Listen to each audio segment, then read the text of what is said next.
12 ਸਾਲ ਦੇ ਇੱਕ ਬੱਚੇ ਦੇ ਨਾਲ जिस तरह ਦੇ ਨਾਲ ਗਲਤ ਕੰਮ ਕਰਨ ਦੀ ਕੋਸ਼ਿਸ਼ ਜਾਂ ਕਹੀਏ ਕਿ ਹੁੰਦਾ ਹੈ ਤਾਂ ਉਸ ਤੋਂ ਬਾਅਦ हर कोई बंदा सोच सकता है कि फिर सुरक्षित कौन है। बहुत बड़ा सवाल खड़ा करते हैं कि हमारे बच्चे कहाँ सुरक्षित हैं।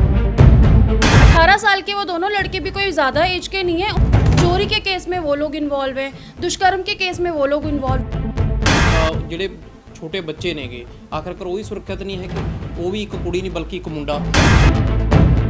अरेस्ट कर लिए थे 2 लड़के, लेकिन जिस लड़के ने वीडियो बनाई थी उसको उन्होंने छोड़ दिया और जिस लड़के ने क्राइम किया था उसको तो अरेस्ट किया हुआ था।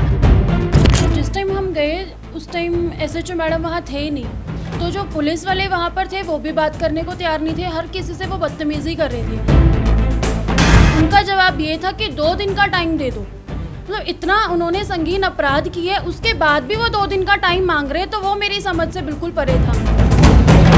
तो वो 2 लड़के इसको अपनी बाइक पे बिठा के अपने एक्टिवा पे रेलवे ट्रैक के पास ले गए, ऊपर ले जाके इसके साथ वो सब चीज़ें की और वीडियो भी बनाई। तो उस लड़के के साथ जो कुछ भी किया वीडियो बना के उसको वायरल भी किया। जब फैमिली तक ये वीडियो पहुंची तब उनकी नॉलेज में ये बात आई कि ऐसा ऐसा हमारे बच्चे के साथ हुआ है। ਸਤਿ ਸ਼੍ਰੀ ਅਕਾਲ ਜੀ। ਜਿਹੜਾ ਅੱਜ ਮਾਮਲਾ ਤੁਹਾਡੇ ਨਾਲ ਜੇ ਕਹੀਏ ਕਿ ਚਾਚਾ ਕਰਾਂਗੇ ਤਾਂ ਉਹਦੇ ਵਿੱਚ ਇਕੱਲਾ ਇਹ ਨਹੀਂ ਕਿ ਉਹ ਮਾਮਲਾ ਦੇਖਣ ਵਾਲਾ, ਬਲਕਿ ਉਸ ਤੋਂ ਬਾਅਦ ਇਹ ਵੀ ਹੈ ਕਿ ਸਮਝਣ ਦੀ ਲੋਕ ਕਿ ਮਾਨਸਿਕ ਸਥਿਤੀ ਆਖਰਕਾਰ ਹਰ ਕਿਸੇ ਬੰਦੇ ਦੀ ਕੀ ਬਣ ਚੁੱਕੀ ਆ। ਪਹਿਲਾਂ ਇਸ ਪੂਰੇ ਮਾਮਲੇ ਦੇ ਵਿੱਚ ਪਹਿਲੂ ਤਾਂ ਇਹ ਕਿ ਆਖਰਕਾਰ ਜਦੋਂ ਪ੍ਰਸ਼ਾਸਨ ਕਾਰਵਾਈ ਨਹੀਂ ਕਰਦਾ ਤਾਂ ਇੱਕ ਮਹਿਲਾ ਕਾਂਗਰਸ ਜੇ ਕਹੀਏ ਕਿ ਕੁੜੀ ਜਿਹੜੀ ਹੈ ਕਿ MC ਜਦੋਂ ਜਾਂਦੀ ਹੈ ਉਹਨੂੰ ਆਖਰਕਾਰ ਕਿਸ ਤਰ੍ਹਾਂ ਦੇ ਨਾਲ ਜਦੋਜਹਿਦ ਕਰਨੀ ਪੈਂਦੀ ਹੈ ਤੇ ਉਸ ਤੋਂ ਬਾਅਦ ਜਾ ਕੇ ਕਿਤੇ ਇਸ ਮਾਮਲੇ ਦੇ ਵਿੱਚ ਪੁਲਿਸ ਐਕਟਿਵ ਹੁੰਦੀ ਹੈ।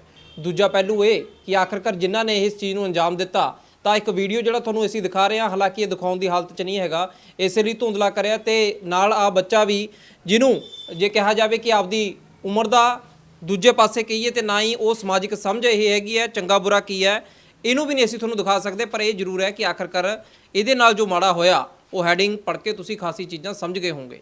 ਨੇਹਾ ਸਾਡੇ ਨਾਲ ਨੇ, MC ਨੇ ਇਸ ਖੇਤਰ ਤੋਂ, ਤੇ ਨਾਲ ਹੀ ਜੇ ਦੇਖਿਆ ਜਾਵੇ ਜੇ ਸ਼ਾਇਦ ਆਵਾਜ਼ ਨਾ ਚੁੱਕਦੇ ਤਾਂ ਲੱਗਦਾ ਨਹੀਂ ਸੀ, ਪੋਸੀਬਲ ਨਹੀਂ ਸੀਗਾ ਕਿ ਆਖਰਕਾਰ ਜਿਹੜੇ ਗੁਨਾਹਗਾਰ ਸੀ ਉਹਨਾਂ ਨੂੰ ਸਜ਼ਾ ਮਿਲ ਜਾਂਦੀ, ਕਿਉਂਕਿ 12 ਸਾਲ ਦੇ ਇੱਕ ਬੱਚੇ ਦੇ ਨਾਲ ਜਿਸ ਤਰ੍ਹਾਂ ਦੇ ਨਾਲ ਗਲਤ ਕੰਮ ਕਰਨ ਦੀ ਕੋਸ਼ਿਸ਼ ਜਾਂ ਕਹੀਏ ਕਿ ਹੁੰਦਾ ਹੈ ਤਾਂ ਉਸ ਤੋਂ ਬਾਅਦ ਹਰ ਕੋਈ ਬੰਦਾ ਸੋਚ ਸਕਦਾ ਕਿ ਫਿਰ ਸੁਰੱਖਿਅਤ ਕੌਣ ਆ। ਨੇਹਾ ਜੀ, ਸਹੀ ਹੈ ਕਿ ਆਖਰਕਾਰ ਜੇਕਰ ਤੁਸੀਂ ਲੋਕ ਆਵਾਜ਼ ਨਾ ਚੁੱਕਦੇ, ਜਿਸ ਤਰ੍ਹਾਂ ਦੇ ਨਾਲ ਰੌਲਾ ਨਾ ਪਾਉਂਦੇ ਤਾਂ ਭਾਵੇਂ ਉਹ ਬਚਦੇ ਤਾਂ ਨਾ, ਪਰ ਇਹ ਜ਼ਰੂਰ ਕਹਿ ਸਕਦੇ ਹਾਂ ਵੀ ਪੁਲਿਸ ਦਾ ਨਜ਼ਰੀਆ ਉਹਨਾਂ ਦੇ ਪ੍ਰਤੀ ਉਹਨਾਂ ਸਖਤ ਨਹੀਂ ਸੀ ਜੋ ਇਸ ਨੂੰ ਸੁਣ ਕੇ ਹਰ ਕੋਈ ਬੰਦਾ ਸੋਚਦਾ ਹੋਊਗਾ। तो जिस टाइम हम गए उस टाइम SHO मैडम वहाँ थे ही नहीं, तो जो पुलिस वाले वहाँ पर थे वो भी बात करने को तैयार नहीं थे। हर किसी से वो बदतमीज़ी कर रहे थे। फिर हमने क्या डिसीज़न लिया कि हम यहाँ यहीं पर धरने पर बैठ जाते हैं कि अगर जब तक SHO मैडम यहाँ नहीं आएंगे तो चाहे पूरी रात निकल जाए, सुबह आए, वो जब भी आए हम यहीं पर बैठे हैं। तो उसके बाद उनको कॉल करके वहाँ बुलाया गया। मैडम आए, उन्होंने हमारी बात सुनी। उनका जवाब ये था कि 2 दिन का टाइम दे दो। मतलब इतना उन्होंने संगीन अपराध किए, उसके बाद भी वो 2 दिन का टाइम मांग रहे, तो वो मेरी समझ से बिल्कुल परे था। तो हमने फिर भी ये डिसीज़न लिया कि जब तक वो लड़के नहीं आएंगे, नहीं उनको पकड़ कर लेकर आते, तब तक हम यहाँ पर बैठे हैं। फिर उस टाइम ही SHO मैडम ने अपना जो भी डिसीज़न लिया फटाफट गए। जो लड़का उन्होंने छोड़ा था, एक्चुअली उन्होंने 2 लड़के अरेस्ट किए। हाँ जी, अरेस्ट कर लिए थे 2 लड़के, लेकिन जिस लड़के ने वीडियो बनाई थी उसको उन्होंने छोड़ दिया और जिस लड़के ने क्राइम किया था उसको तो अरेस्ट किया हुआ था। लेकिन हमारा मेन कंसर्न ये था कि उसको क्यों छोड़ा गया है। ਚਲੋ ਜੇ ਹੁਣ ਇਹ 3-4 ਦਿਨ ਆਪਾਂ ਪਿੱਛੇ ਜਾਈਏ, ਇਹ ਤਾਂ ਸੀਗਾ ਮੌਜੂਦਾ ਸਥਿਤੀ, ਜਿਸ ਤੋਂ ਬਾਅਦ ਤੁਸੀਂ ਆਖਰਕਾਰ ਉਹ ਮੁੰਡਾ ਪਕੜਵਾਤਾ, ਪ੍ਰੈਸ਼ਰ ਚ ਆਈ ਪੁਲਿਸ ਜਾਂ ਜਿਵੇਂ ਵੀ ਉਹਨਾਂ ਨੂੰ ਕਰਨਾ ਪਿਆ। ਪਰ ਜੇ 3-4 ਦਿਨ ਪਿੱਛੇ ਜਾਈਏ, ਆਖਰਕਾਰ ਜੇ ਕਹੀਏ ਕਿ 12 ਸਾਲ ਦਾ ਉਹ ਬੱਚਾ ਜਿਹੜਾ ਹਜੇ ਪੂਰੀ ਚੰਗੀ ਤਰ੍ਹਾਂ ਸਮਾਜਿਕ ਚੀਜ਼ਾਂ ਨੂੰ ਚੰਗੇ ਬੁਰੇ ਨੂੰ ਸਮਝਦਾ ਵੀ ਨਹੀਂ, ਆਖਰ ਹੋਇਆ ਕੀ ਇਹ? एक्चुअली 3-4 दिन पहले की बात है। वो 2 लड़के, ये तो बच्चा इसको नहीं समझ, इतनी है किसी के साथ भी चला जाता है। तो वो 2 लड़के इसको अपनी बाइक पे बिठा के अपने एक्टिवा पे अपना पुलिस लाइन के रेलवे ट्रैक के पास ले गए, ऊपर ले जाके इसके साथ वो सब चीज़ें की और वीडियो भी बनाई। वीडियो बना के आखिरकार वो सारी चीज़ की वीडियो बनाते रहे बाकायदा तौर पे। बिल्कुल। 18 साल के वो दोनों लड़के भी कोई ज़्यादा एज के नहीं है, उनके ऊपर चोरी के केस भी दर्ज है। हाँ जी।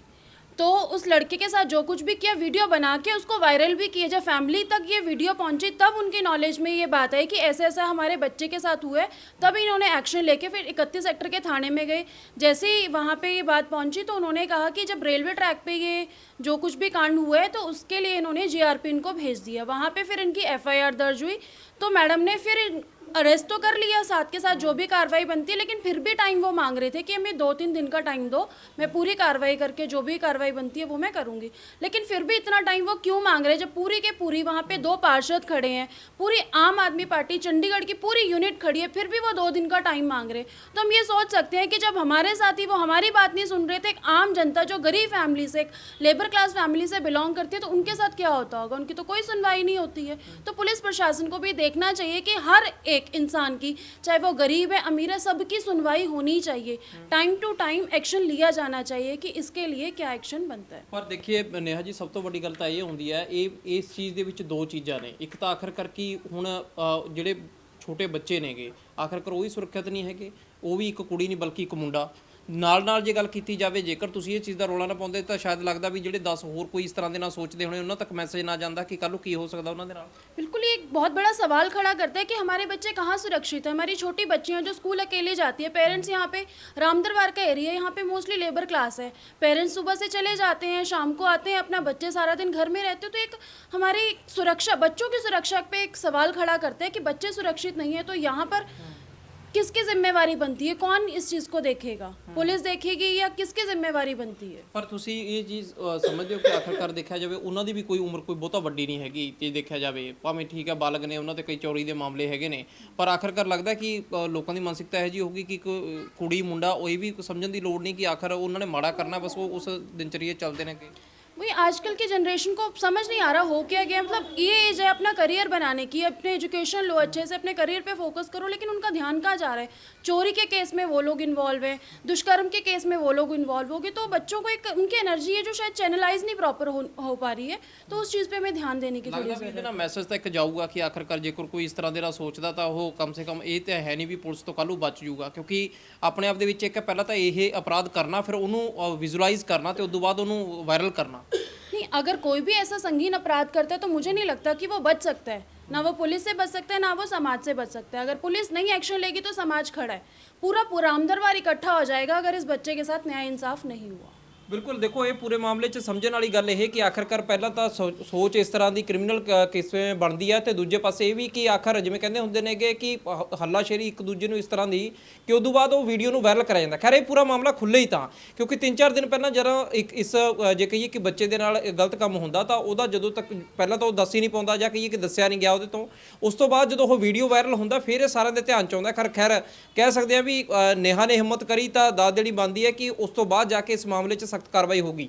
ਪਰ ਗੱਲ ਇਹ ਕਿ ਆਖਰ ਹੁਣ ਇਹ ਵੀ ਵੱਡੀ ਚਿੰਤਾ ਦੀ ਗੱਲ ਬਣਦੀ ਹੈ ਕਿ ਇਹ ਤਾਂ ਪਰਿਵਾਰ ਗਰੀਬ ਪਰਿਵਾਰ ਨੇਗੇ, ਪਿੱਛੇ ਬੱਚੇ ਇਕੱਲੇ ਰਹਿੰਦੇ ਨੇ, ਦੂਜੇ ਪਾਸੇ ਉਹ ਵੀ ਕਿ ਆਖਰ ਕੱਲ੍ਹ ਨੂੰ ਚਾਹੇ ਮੁੰਡਾ ਹੋਵੇ ਕੁੜੀ ਹੋਵੇ, ਕੋਈ ਉਸ ਤਰ੍ਹਾਂ ਦੇ ਨਾਲ ਸੁਰੱਖਿਅਤ ਨਹੀਂ ਨਜ਼ਰ ਪੈਂਦਾ ਕਿ ਸੋਚ ਕਿਵੇਂ ਲਗਾਤਾਰ ਜੇ ਕਹੀਏ ਬਦਲਦੀ ਦਿਖਦੀ ਆ। ਵੀਡੀਓ ਜਰਨਲਿਸਟ ਅਸ਼ੋਕ ਦੇ ਨਾਲ ਸੁਮਿਤ ਸਿੰਘ, ਰੋਜ਼ਾਨਾ ਸਪੋਕਸਮੈਨ ਟੀਵੀ, ਚੰਡੀਗੜ੍ਹ।